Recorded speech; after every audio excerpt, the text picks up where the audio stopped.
What's your earliest memory of being creative? My earliest memory of being creative was when I was probably 7 or 8 years old. I used to spend my Saturdays at the public library. I would go to the library and be there all day. And around 8 years old, I started writing like short stories. And I would cramp myself up somewhere in our tenement where we lived, and I would just write. I just write short stories. 8 years old, I started to be creative. I love it. I love it. And is that when, because teachers recognized you as smart and you were teased for being smart? Yes. And yeah, about that time. And they would sit us if you were smart, you'd be seated at the front of the class. Mm. And for me, I was smart and I got picked on a lot. I had a mouth on me. That was my defense mechanism, hoping that what I say to you would keep you from trying to beat me up at the end of the day. Mm. Sometimes it worked, sometimes it didn't. So the teacher would let me leave to go home. She'd give me a 5 minute head start. She knew these kids were going to be chasing me home. Ah, no. Oh, no. And so, but you knew that the smart was going to give you opportunities. I didn't know that was going to give me opportunities or not. I knew that I liked being smart and I liked Mm. being recognized for being smart. But I did have one challenge though. I stuttered. I was a stutterer. And the teachers used to make us read aloud in class back then. I'm 69 years old. I'll be 70 in August. So back then was in the late 60s. Actually, yeah, mid 60s. And so they would make you read in class. And she would always start in the back of the room. So I would count, and you had to read a paragraph. So I would count the paragraphs to figure out which paragraph I was going to have to read. Because I would go through it in my mind over and over and over again. So by the time she got to me, I could get it out. And I hated paragraphs that began with a word that began with the letter L. I just couldn't get it out. So if that happened to be the case, I would mouth it to myself before she got to me, and I would be sweating and she'd get to me and I would just hope and pray that I could get out the first word. If I get out the first word, I was good. But Right. if not, I was going to have a serious problem. So, yeah, so I was smart, but I stuttered and I was bullied, but I could run fast, and which is why I ended up making the U.S. track team several years later. But Yeah. but it got me home safe. It struck me reading the book when I was reading about your background as a professional athlete. It struck me that you couldn't have been more prepared for the situation that you found yourself in. Well, we'll get more into that. For the many situations that you find yourself in, they're cumulative. Your career Yes. has been, and life, it seems to have been cumulative. We have the benefit of hindsight now. You seem pretty fearless. You talk about taking on the soccer federation. You were fearless, and you seem pretty fearless about being in the eye of a storm. So what, aside from running home from the nasty kids, what prepared you for that? I think where I grew up and the circumstances I grew up in, my parents were, and my mother worked in a factory for 40 years. Hmm. My mother was smart too, but my dad was a really bright guy who, black man in the early 50s, a veteran from World War II, not able to pursue his dreams and ended up working 3 jobs. When he was in the Air Force, he wanted to fly, but they wouldn't Hmm. send him to flight school. So they sent him to chef school. So he learned how to cook. So when he got out, he tried to get a job as a cook. He couldn't. So he ended up working in the same factory with my mother for 18 years. And then I'll never forget the day he decided, I'm not doing that anymore. He quit. My mother was livid, but that's how it was. And he ended up spending the rest of his life working 3 jobs. He would cook at 2 small, sophisticated restaurants, and then he was a bartender. And that was it. So he lived his life in frustration. So we lived in a very tense community. So you had to be fearless to exist. But I was aware of the fact that I could never walk around where I lived looking like I was afraid of anything, because Hmm. then you'd be prey. You just couldn't allow yourself to be prey. So I've always been fearless, even though I You might had not have been able to defend myself, but I was fearless. the Black Panthers take over at one point Yes, as well. that's right. Exactly. That was quite a thing. Yeah, Um, you describe in the book being shot at in the house yep. and you and your mom hiding, and then Yes. the next morning waking up and seeing gun holes through the. Three bullet holes, 3 slugs in our front door.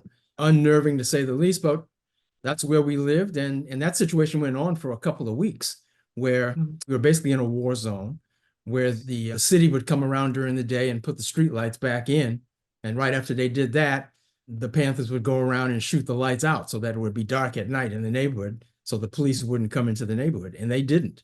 But that one night when the police, they were chasing a car, and I'll never forget, I can still hear it now, speeding and racing toward our tenement house that we lived in. And the car crashed through the fence, ended up in the little backyard, and that the police shot at the suspect when he got out of the car to run. And that's how the bullet holes ended up in our front door. But that's what I grew up in, and I didn't know any different really until I went to college. And I went to Dartmouth, if you can believe that, to be transported from New Bedford, Massachusetts, in the Black community with a whole lot of nothing, and then being dropped off at the back of my dorm by my parents in Hanover, New Hampshire at Dartmouth in June of 1972 was quite a transition, to say the least. Yeah. Now, is that where you started to get involved in track and field? Because you were a two-time NCAA Division I All-American, Yes, which is amazing. That's right. That is correct. And you competed internationally as a member of the United States track and field team as well. So when did you decide to pursue law? I did an externship in East Palo Alto in the Ravenswood School District. And back then, Palo Alto and East Palo Alto were separated by a highway 101. They still are. But East Palo Alto was the ghetto, no question about it. And it was a different world. So as a consultant in that summer, they were asking me to help them resolve a problem they were having. And the problem was that the rich suburbs around Palo Alto, Atherton, Menlo Park, were annexing themselves from the property tax rolls that were being utilized to fund education in East Palo Alto. So they brought me in to consult to figure out how to resolve the problem. And I figured out in pretty short order that an educator, a doctor of education, was not going to solve that problem. The problem was going to be solved by a lawyer or a judge in the courts. And the remedy was going to be handed down by a judge or a lawyer who knew nothing about the business of education. And if I was the superintendent of schools, I was going to have to implement this ridiculous policy put forth on my plate by someone who didn't know anything about education. So that's when I started to think, maybe I need to be a lawyer instead of an educator. Yeah, and you have represented NFL Hall of Famer wide receiver James Lofton, Olympic champions Edwin Moses, Marion Jones, which is incredible, right? Just talked to Marion yesterday. Yeah. And then the reason that we're here today to speak about your book, but Hope Solo and the women's soccer team. So correct. Tell me a little bit about how you found yourself the representative of that team, and then what the story of the book is about. In December of 2012, December 13th, in fact, I'm a dates guy. I remember dates and times. I got a call from an associate of mine. His name was Andre. He was Hope Solo and her husband, Jeremy Stevens' financial advisor. And I'd known Andre for years. He would come to the Sports Lawyers Association conference every year, and that's where I met him. So he called me and said, "Hey, Rich, I represent Hope Solo, and the team is in the midst of negotiating their collective bargaining agreement with U.S. Soccer. Hope is the leader of the team, and she's very upset because their current council doesn't agree with their salary demands and refusing to take their salary demands back to the U.S. Soccer Federation. So she asked me if I knew of a lawyer who was tough and strong and smart, who would be willing to work with us to get them what they wanted. And I told her about you. And I said, "Oh, okay, I appreciate that." And he said, "Would you be willing to talk to her?" I said, "Yeah, sure. Set up the call." He said, "Well, I've got her on the line right now." So he patched Hope in. I had never talked to Hope before. I knew who she was, but I'd never talked to her. The only time I had any exposure to Hope Solo was back in 2008. She did an interview with Piers Morgan on CNN. Mm-hmm. And it was after Hope had basically had a riff with her coach, Greg Ryan, who had pulled her out of I guess it was a World Cup game.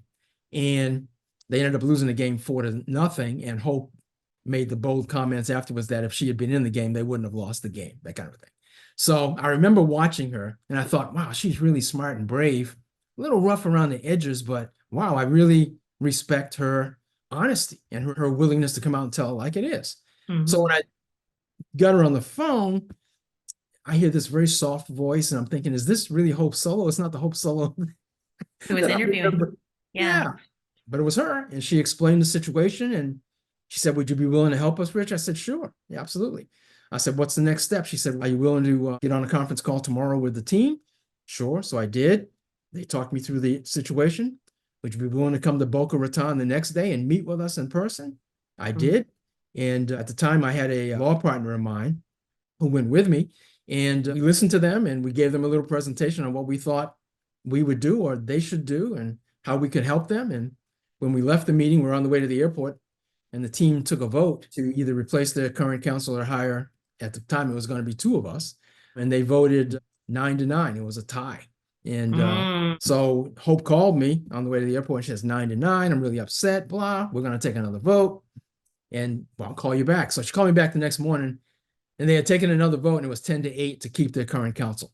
So I said, hey, not a problem. I'm around. If you want to pass something by me, just give me a call, and I'm willing to talk to you. So she said, okay, fine. So that was in December of 2012.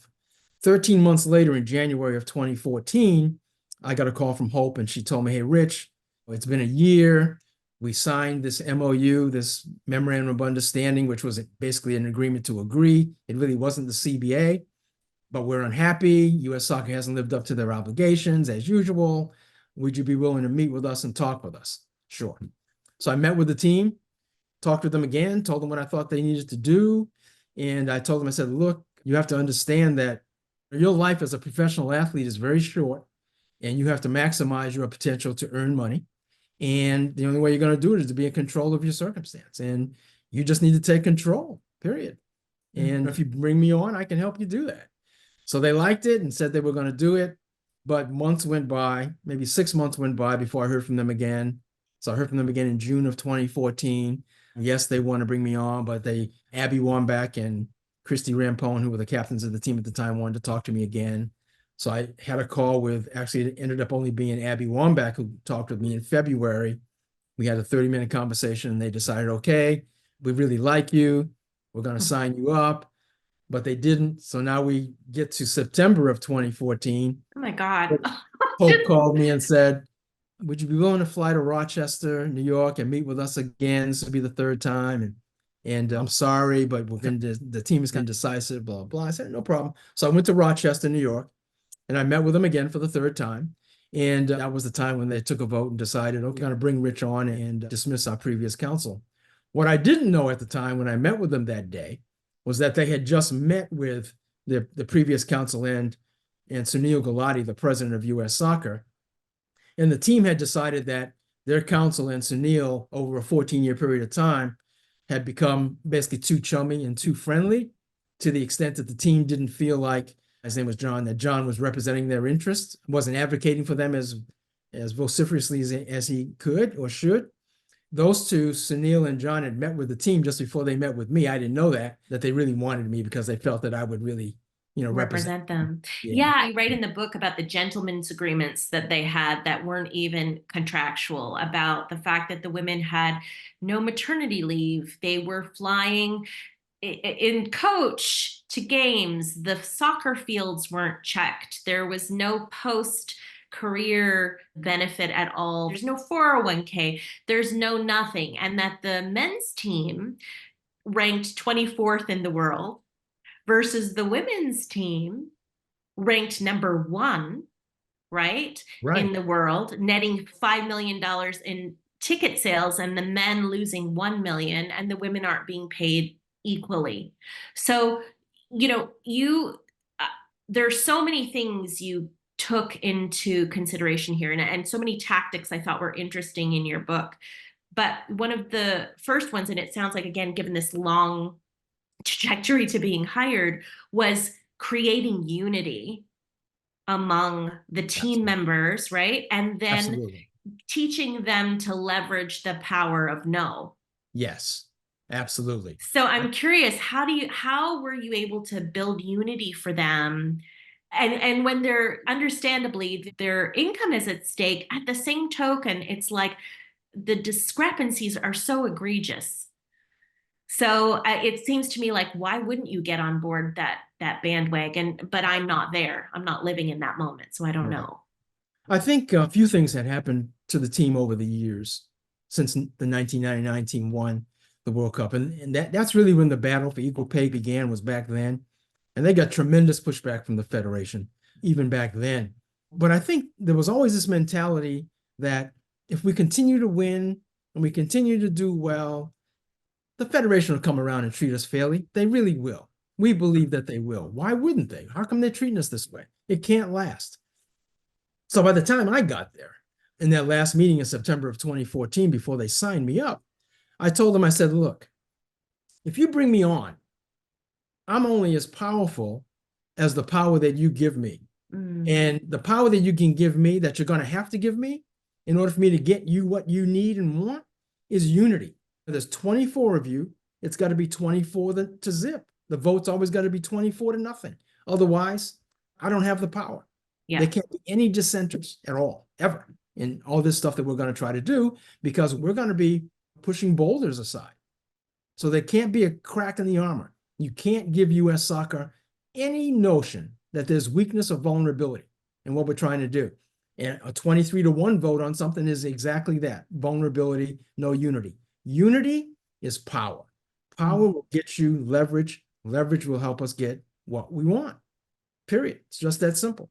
So they understood that, but it took the first year. It took the year 2015, certainly the first 6 months of 2015, for them to understand the power of no. And when I took over in January 2015, I began saying no to the Federation almost immediately.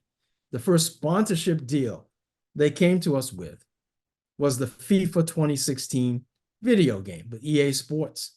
And the general counsel said, hey, Rich, this is a great opportunity. EA Sports wants to feature the women's team in FIFA 2016. It's going to be a renewal of the men's FIFA 2012 game. I said, hey, it sounds great. How much are they going to pay the team? Oh, nothing. Zero. My head nearly exploded when I read that in the book. I was like, what are you talking about? That's the license of their image. And if, as a producer in entertainment, that's a whole business model in and of itself. Forget the sports, right? The licensing of the image, but that they would think they could get away with paying nothing. I said to her, name was Lisa Levine, general counsel. Lisa, nothing? What are you talking about? Oh, this is a great opportunity. It's a great awareness and marketing opportunity for the team. And I said, this team, they're perennial Olympic champions.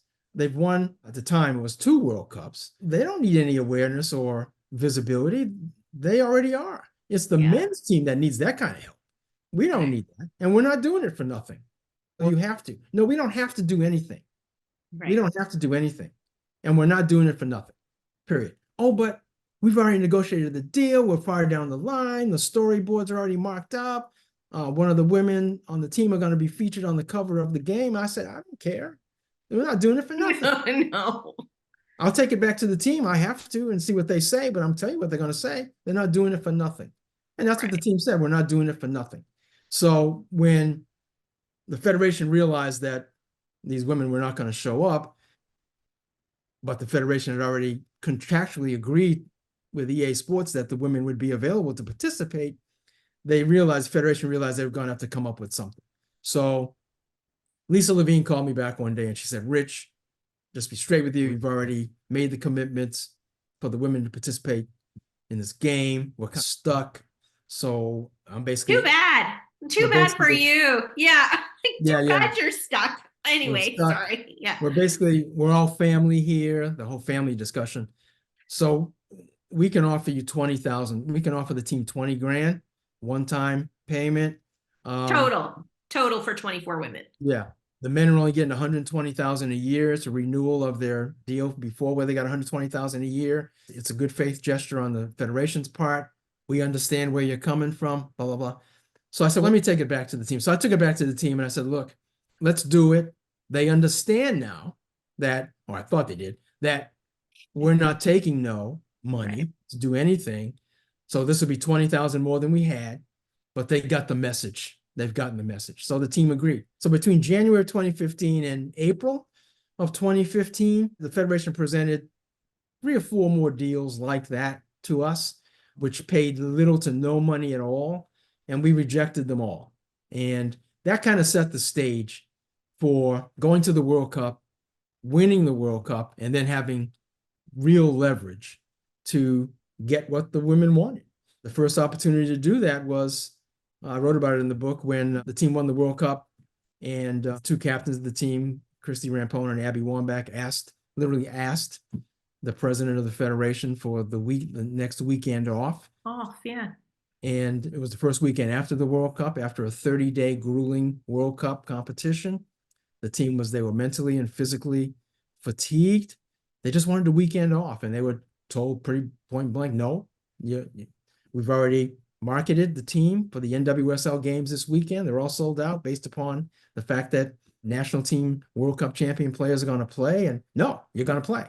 So they went back to him the next day, and he basically said no, and then I'm going to have a call with the entire team and make sure you all understand you're all going to play this weekend. So that's when they finally called me and said, this is what's transpired over the last 2 days. I said, well, a couple of things. One, you're not having any call with the federation tomorrow night, which was going to be a Wednesday night. I'll have the call. And if you don't want to play this weekend, you're not playing this weekend. Period. End of story. What's so interesting, again, one of those other tactics, you talk about words being weapons. No, again, now that started young for you, but law, the use of the law. And so what struck me is, again, these off the record gentlemen's agreements, the fact that they, from 2012 onward, did not have a formal contract, that they're operating on a memorandum that doesn't include, again, any kind of licensing terms, any kind of benefits, basic benefits. And then the bringing in the Equal Pay Act. You made a big national morning show announcement. So tell me a little bit about the choice to go to that legislation. So we pushed back in July after the World Cup and basically told the federation we're not playing this weekend. And they heard us, and we negotiated a compromise where the players would make personal appearances at those NWSL games that weekend after the World Cup final, but they wouldn't play in exchange for some money. So we got some money.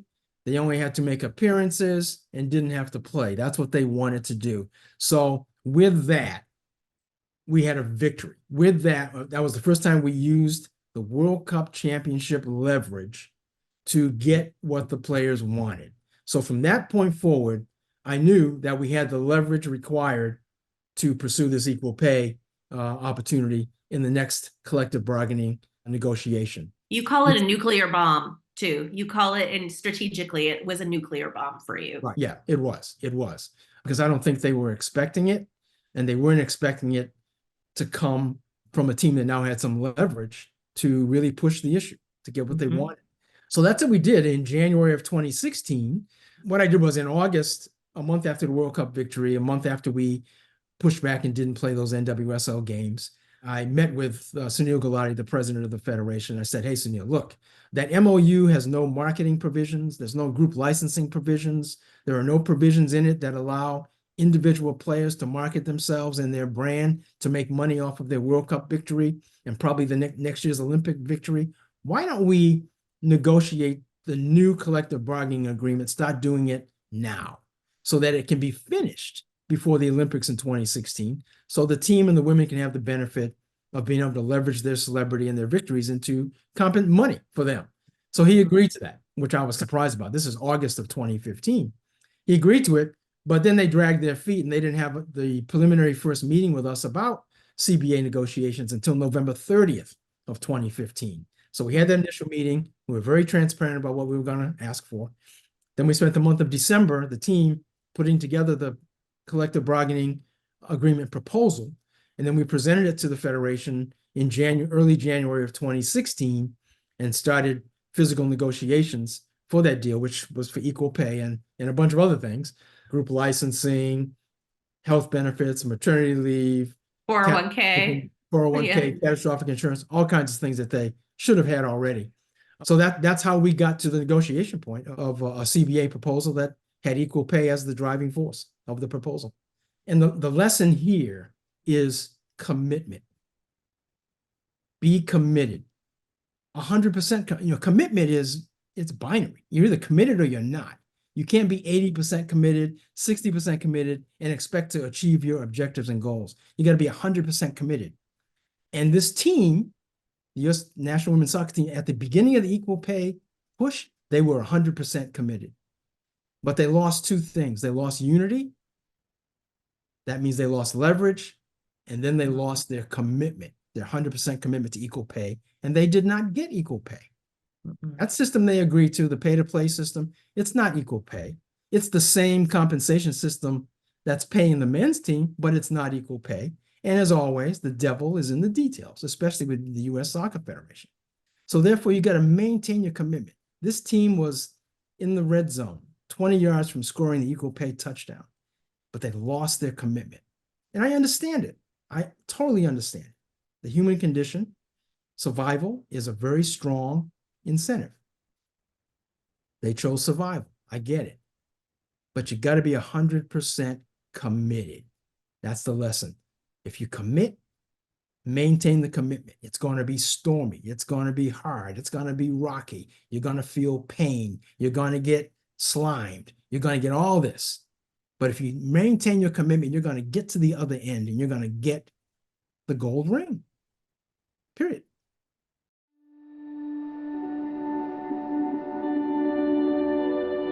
What's your experience in the way that men and women use power? A lot of women are afraid to exercise their power. As the team, we were finalizing the collective bargaining proposal with equal pay, and I had the numbers in there with regard to what equal pay would be. One of the players said, "Rich, are we asking for too much money?" And I thought about that, and I thought, wow, there's still this prevailing view that we don't deserve what we should have in terms of compensation, and we're asking for it. I thought, we're not asking for anything. We're demanding it because you deserve it and you should get this money. So there's just, I don't know why, but I've been drawn to strong women like Marion Jones and Hope Solo and others who are in your face demanding it. We want it. We're going to get it. We deserve it. It's mine. I'm taking it. And for whatever reason, some women are afraid to do that. I think it comes with a label, right? You talk about an aggressive negotiation style, but if women are labeled aggressive, then it's the kiss of death. And we could be speaking quietly and firmly. Yes. And it's the kiss of death. Yeah. No, you're right. You're right about that. And men know that. And what really bothered me about this negotiation is that the Federation had 3 women on the other side of the table. That was disgusting to me. Yeah. And they were the primary mouthpieces during the negotiations against the women's team for equal pay. It blew my mind. Donna Shalala, Catherine Rumela, and the general counsel, Lisa Levine. To this day, I don't understand it. The story, I was like, how could you be a woman on the other? But I do understand how they do it, because there are women so afraid and entrenched in the system and afraid to speak. As the point of our podcast is to encourage women to use their voices. I think what's interesting, though, is, again, you're a Black man. You have a Native American mom.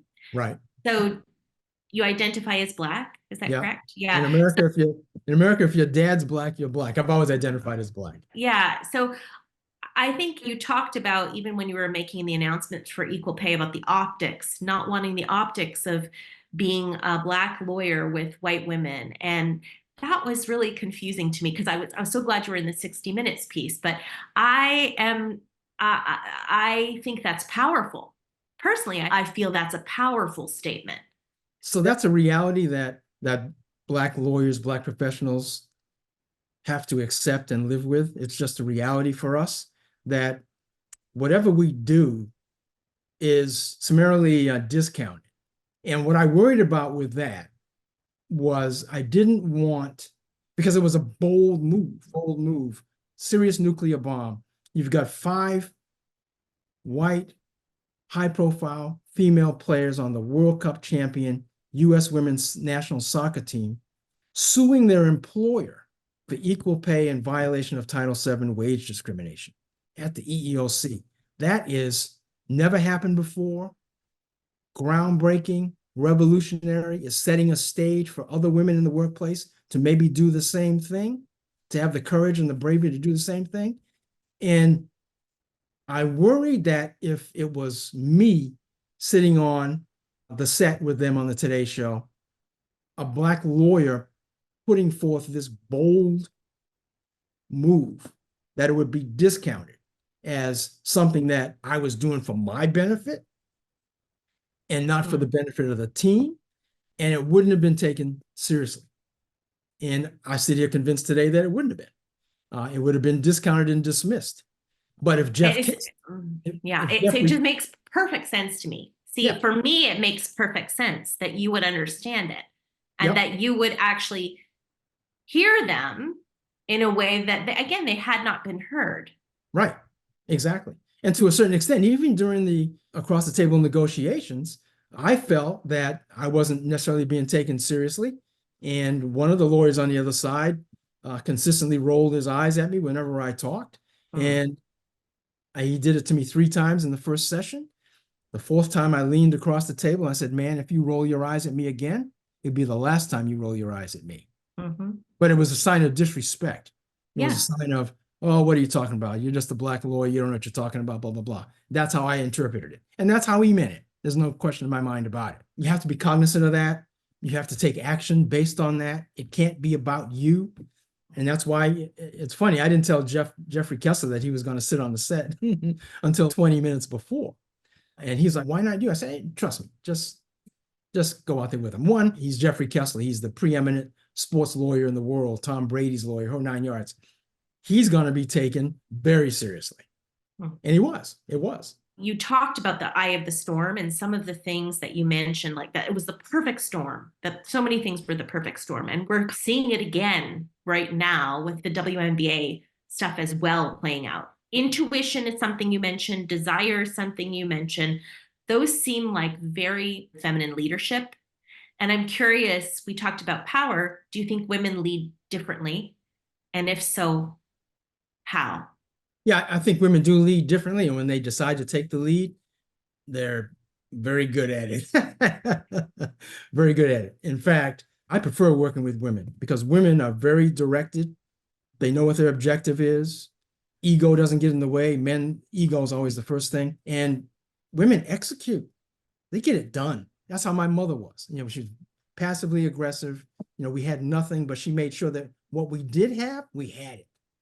And we had it all the time, notwithstanding the obstacles that were in her way. She executed. She got it done. I didn't realize that I was absorbing that at the time.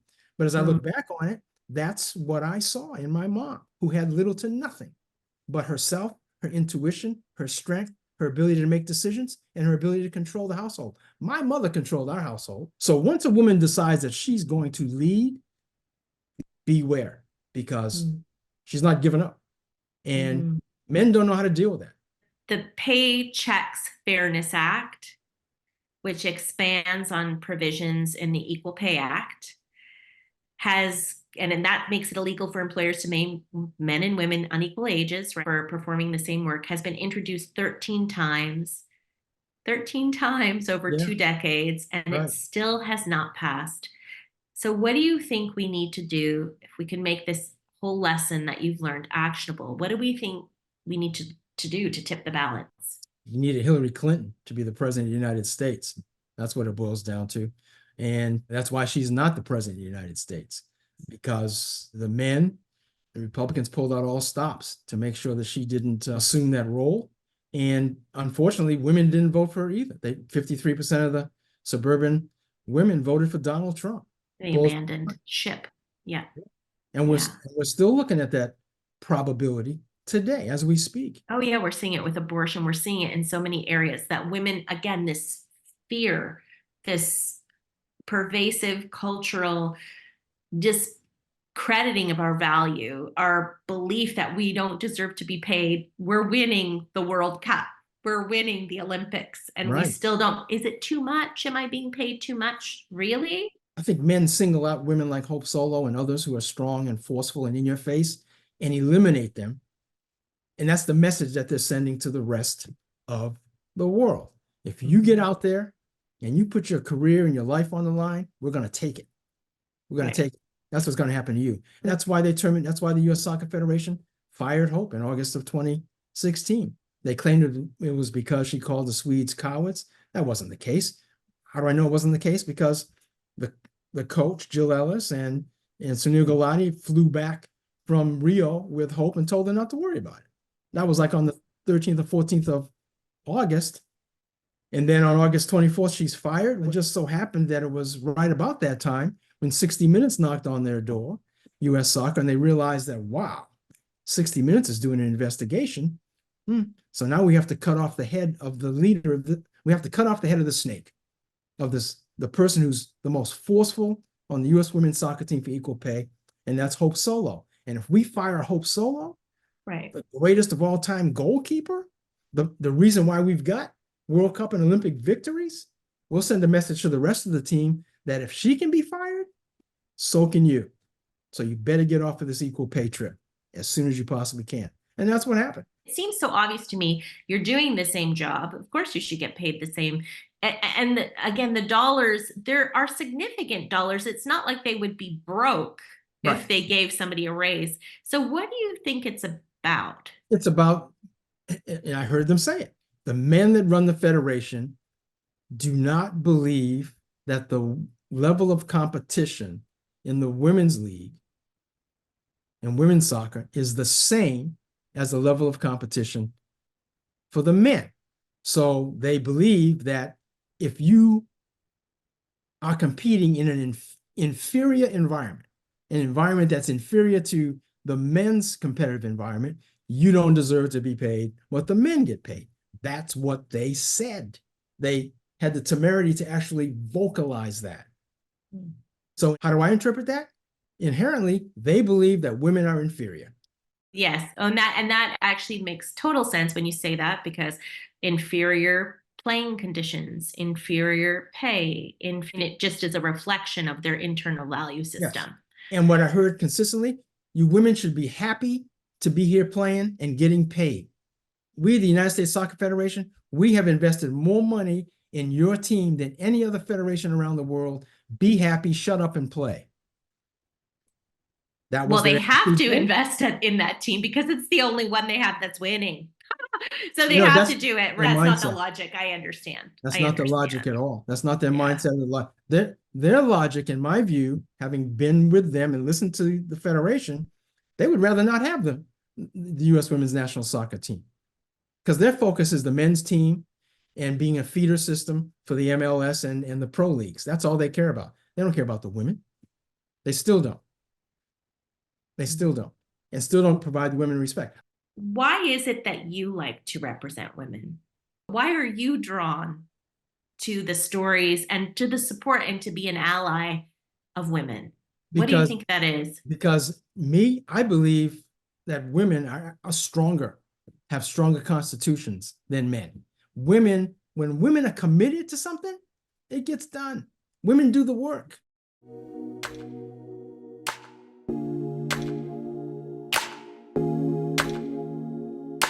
What is your wish for every woman? That women take stock and don't listen to all this noise out here that's constantly telling you, either verbally, overtly, covertly, that you aren't worth it. Forget all that. You're more than worth it. You're stronger than the rest of these clowns out here. Just focus on you, your objectives, and get it done, notwithstanding all the obstacles that men are going to put out there for you. Period. Just keep going and you'll get there. It's going to be hard, but you got to keep going. Otherwise, you're not going to be in control of your destiny. But you've got what it takes. It's in there. And the men know it and they're afraid of you. Force them to face their fears, and their fear is you. Force them to face it. Be visible. Use your voice. Every other woman needs you to lead.